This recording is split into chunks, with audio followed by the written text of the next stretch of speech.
This is the History of Portugal podcast with Brian Kirk. Welcome back, everybody. This is Brian Kirk with Each to My Own Beat, taking the road less traveled with episode, what episode are we on? Episode 94 on the history of Portugal. This one is on literature and scholarship under the culture category.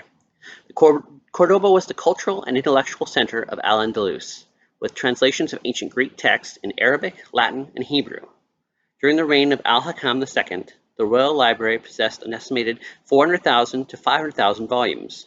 For comparison, the Abbey of St. Gall in Switzerland contained just over 100 volumes. Advances in sciences, history, geography, philosophy, and language occurred during the Caliphate. Al-Andalus prosperity and the Caliph's patronage attracted travelers, diplomats, and scholars. They continued the legacy and figures such as Zurab in the 9th century by bringing a new style of art, music, and literature from the Eastern Islamic world. Córdoba also became a center of culture and high society in its own right. Poets sought the patronage of the court, as with the example of Ibn Daraj al-Kastali, who centered the court of poet for Ibn al-Rahman III, Al-Hakam II, and Al-Manzur. Other poets, such as Yusuf el-Rahmani, composed works of nature and love. Muswa, a form of Andalusian vernacular poetry combining vernacular Arabic and the vernacular Romance language, grew more popular during this period.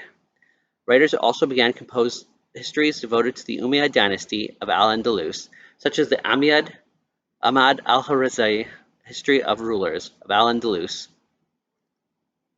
These histories also provided information on the land of its people, many ideas and myths concerning the history of Al-Andalus, including stories about its initial Muslim conquest of the 8th century, began to appear in this period.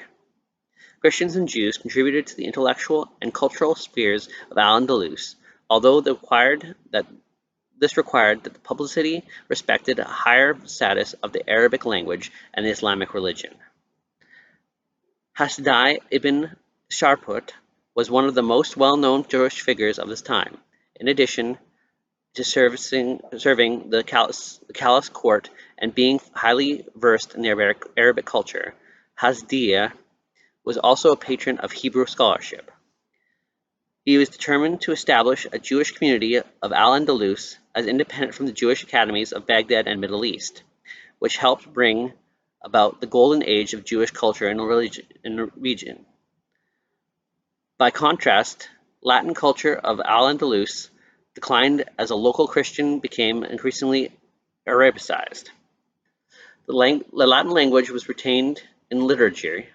However, Andalusi Christians did not journey to and from the Christian-controlled territories to the north and the rest of Europe, contributing to the transmission of knowledge from Al-Andalus to the rest of Europe.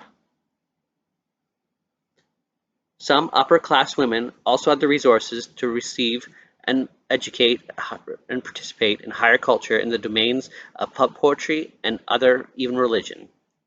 Examples include Aisha ibn Ahmad, who was born in the noble family and wrote poetry, copied the Quran, and founded libraries.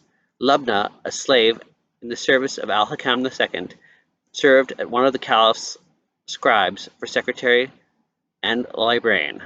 Although the religious domains were still domained by men, Fatima bint Yamha al-Megami was a well-known faqih, expert in Islamic law and jurisprudence, who taught both men and women.